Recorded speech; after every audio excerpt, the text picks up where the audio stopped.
फिल्मों में कम ही एक्टर हुए हैं जिन्हें उनके चाहने वालों ने कोई खास खिताब दिया हो। एंग्री यंग मैन, ही मैन, जंपिंग जैक और जुबली कुमार आदि ऐसे कई नाम हैं जो किसी खास एक्टर की एक अलग पहचान भी कराते हैं। ऐसे ही नामों में एक नाम है ट्रेजेडी किंग, जो दिलीप कुमार जी को मिला था। और ठीक उसी तर्ज पर फिल्मों में अपने सीरियस कैरेक्टर्स की वजह से मीना कुमारी जी को ट्रेजेडी क्वीन का खिताब दिया गया था। दोस्तों, मीना जी की पूरी जिंदगी ही ट्रेजेडी से भरी हुई थी। उनसे जुड़ी दर्द भरी कहानियां तो आपने कई बार सुनी होंगी कि कैसे अपने ही पति से तलाक के बाद दोबारा उन्हीं से निकाह करने के लिए हलाला का सामना करना पड़ा, और एक्टर धर्मेंद्र से करीबी और फिर अलगाव से जुड़े किस्से वगैरह वगैरह। लेकिन आज के वीडियो में हम ऐसा कुछ नहीं बताने वाले, बल्कि आज हम मीना जी से जुड़े कुछ ऐसे रोचक किस्से बताएंगे जिससे बहुत कम ही लोग वाकिफ होंगे। 2 बेटियों के बाद मीना कुमारी जी के पिता घर में एक बेटा चाहते थे, इसीलिए जब मीना जी का जन्म हुआ तो उनके पिता इस बात को बिल्कुल भी स्वीकार न कर पाए। बताया जाता है कि जब बम्बई की एक चौल में रहने वाली मीना की माँ इकबाल बानो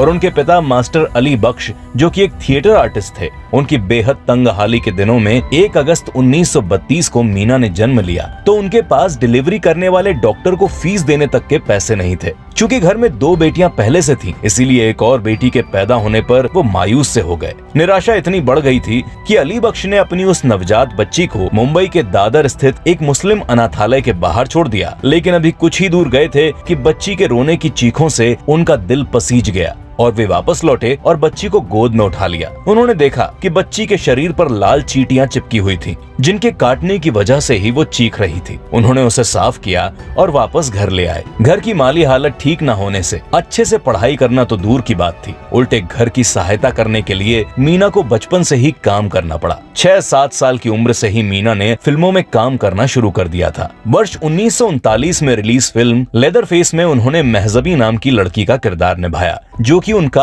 असल नाम भी था। बाद में उन्होंने बेबी मीना के नाम से बतौर बाल कलाकार काम किया और बड़ी होकर मीना कुमारी के नाम से मशहूर हुई। वर्ष 1952 में रिलीज हुई फिल्म बैजू बावरा से मीना कुमारी को असली पहचान मिली। 100 हफ्तों तक थिएटर में चलने वाली इस फिल्म के लिए वर्ष 1954 में उन्होंने सर्वश्रेष्ठ अभिनेत्री का पहला फिल्म फेयर पुरस्कार अपने नाम किया और इस पुरस्कार को प्राप्त करने वाली वो पहली अभिनेत्री बन गयी। 7 साल की उम्र में ही अभिनय की शुरुआत करने वाली मीना कुमारी ने कुल 33 साल तक काम करने के दौरान बैजू बावरा, दिल एक मंदिर, आरती, परिणीता, दिल अपना और प्रीत पराई, साहेब बीबी और गुलाम, काजल और पाकीज़ा जैसी ढेरों फिल्मों में शानदार अभिनय किया और कई बार सर्वश्रेष्ठ अभिनेत्री का पुरस्कार हासिल किया। मीना जी अपने दौर में सबसे ज्यादा फीस लेने वाली अभिनेत्रियों में शामिल थीं। बताया जाता है कि उस दौर में वे एक फिल्म करने के लिए 10,000 रुपए फीस लेती थीं, जो तब एक बहुत बड़ी रकम हुआ करती थी। बाद के वर्षों में उनकी सफलता के साथ ये फीस और बढ़ती गई। बावजूद इसके अपनी फिल्में ऑफर करने और रोल सुनाने के लिए उनके दरवाजे पर प्रोड्यूसर्स की लाइन लगी रहती थी।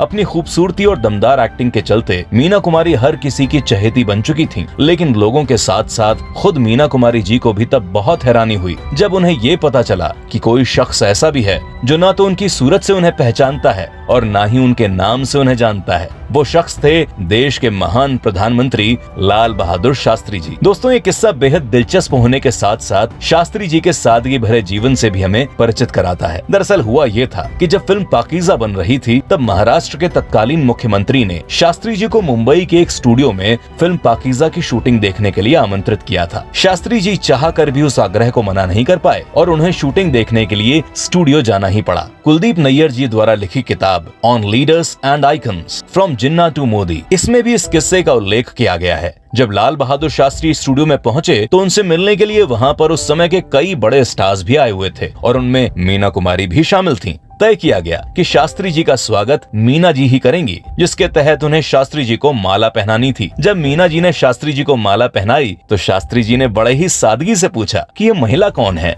उन्हें बताया गया कि ये जानी मानी अभिनेत्री मीना कुमारी है। इसके बाद जब शास्त्री जी स्पीच देने पहुंचे तो उन्होंने स्पीच में मीना कुमारी को संबोधित करते हुए कहा, मीना कुमारी जी, मुझे माफ कीजिएगा, मैंने आपका पहली दफा नाम सुना है, इसीलिए पहचान नहीं पाया। हैरानी के बावजूद लोगों को शास्त्री जी का सादगी भरा ये अंदाज बहुत पसंद आया, लेकिन उस वक्त इस बात को सुनकर मीना जी के चेहरे पर शर्मिंदगी के भाव साफ नजर आ रहे थे। दोस्तों, बात पाकीज़ा फिल्म की चल ही पड़ी है तो इसी की शूटिंग से जुड़ा एक और बेहतरीन दिलचस्प किस्सा, जिसके बारे में कम ही लोगों को पता होगा, हम आपको सुनाते हैं। इस किस्से का जिक्र करते हुए पत्रकार विनोद मेहता ने लिखा है कि जब पाकीज़ा की आउटडोर शूटिंग के लिए मीना कुमारी, कमाल अमरोही और फिल्म के अन्य क्रू मेंबर्स मध्य प्रदेश के शिवपुरी से गुजर रहे थे, तभी अचानक एक सुनसान इलाके में उनकी कार का पेट्रोल खत्म हो गया। उस इलाके पर उस वक्त मध्य प्रदेश के प्रसिद्ध डाकू अमृत लाल के गैंग का प्रभाव हुआ करता था, जिसने मौके पर पहुंचकर उनके काफिले को घेर लिया। लेकिन जैसे ही उसे ये पता चला कि मीना कुमारी भी उस काफिले में मौजूद हैं, तो उसने तुरंत मीना कुमारी और सभी क्रू मेंबर्स के खाने पीने की व्यवस्था करवाई। पत्रकार विनोद मेहता के मुताबिक डाकू अमृत लाल ने जाते जाते मीना कुमारी से अपने हाथ पर ऑटोग्राफ भी लिया,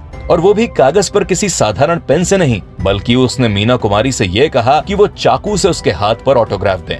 दोस्तों, ये सोचने वाली बात है कि कितनी मुश्किल से मीना जी ने चाकू पकड़कर वो ऑटोग्राफ दिया होगा। दोस्तों, हमने ध्यान दिया होगा कि मीना कुमारी जी अक्सर अपना बायां हाथ छुपा के रखती थीं। अगर नहीं ध्यान दिया हो तो आप जरूर देखिएगा। दरअसल मीना जी के बाएं हाथ की एक उंगली एक एक्सीडेंट के दौरान कट गई थी। इस वजह से शूट के दौरान वो अपनी इस उंगली को दुपट्टे आदि से छुपा लिया करती थी। हालांकि मीना जी इस काम को इतनी सफाई से किया करती थी कि दर्शकों को इस बारे में पता ही नहीं चल पाता था। बहुत ही कम लोगों को पता होगा कि मीना जी ने अभिनेत्री मुमताज को अपना पसंदीदा बंगला गिफ्ट कर दिया था। दरअसल मीना कुमारी की एक फिल्म में बतौर नायिका मुमताज ने काम किया था और कुछ आर्थिक समस्याओं के कारण वे मुमताज को उनका मेहनताना, जो कि करीब 3 लाख रुपए था, नहीं दे पाई थी। हालांकि मुमताज ने कभी भी इसके लिए उन पर दबाव नहीं दिया, लेकिन खुददार मीना कभी इस बात को न भूल सकी और अपनी बीमारी के दौरान एक दिन उन्होंने मुमताज को बुलाकर फीस के बदले उन्हें कार्टर रोड स्थित अपना बंगला गिफ्ट कर दिया। दोस्तों, मीना जी को शायरी का भी बहुत शौक था। बतौर शायरा वो नाज नाम से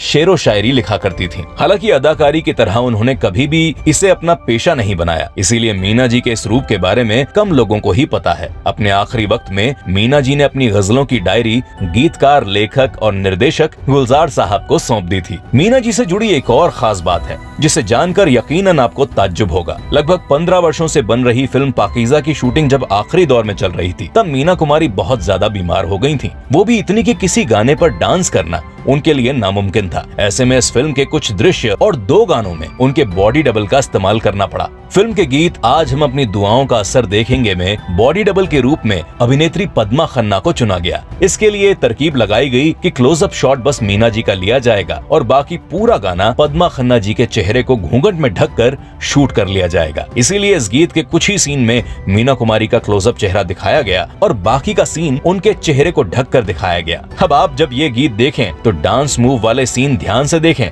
तब समझ सकते हैं कि वहाँ मीना कुमारी नहीं है। ठीक ऐसा ही कुछ हुआ था इस फिल्म के एक अन्य गीत चलो दिलदार चलो के साथ। इस गीत में भी शूटिंग पर मीना जी की मौजूदगी न होने की वजह से उनके चेहरे को छुपा कर रखा गया है, जबकि राजकुमार जी का चेहरा कई बार साफ साफ दिखाया गया है। दोस्तों, मीना कुमारी अपने अंतिम कुछ दिनों में बेहद बीमार रहने लगी थी। अपने निजी जीवन में कई बार अपनों से चोट खाने के बाद वे डिप्रेशन में रहने लगी थी। बताया जाता है कि सोने के लिए उन्हें नींद की गोलियां खाने की आदत हो गई थी, जिसे छुड़ाने के लिए उनके डॉक्टर ने उन्हें थोड़ी मात्रा में शराब या कहें ब्रांडी पीने के लिए कहा, लेकिन ये मात्रा धीरे धीरे बढ़ती ही चली गई। शराब और तंबाकू की बुरी लत ने उन्हें अंदर ही अंदर कमजोर कर दिया था। आपा, मैं मरना नहीं चाहती। अपने होशो हवास में उन्होंने अपनी बड़ी बहन खुर्शीद जी से यही आखिरी अल्फाज बोले थे। इसके बाद वे कोमा में चली गईं और कभी वापस नहीं लौट सकी। 31 मार्च 1972 को मीना कुमारी जी के गुजरने के बाद उनकी करीबी दोस्त अभिनेत्री नरगिस जी, जिन्हें वो बाजी कहा करती थीं, उन्होंने मीना जी के लिए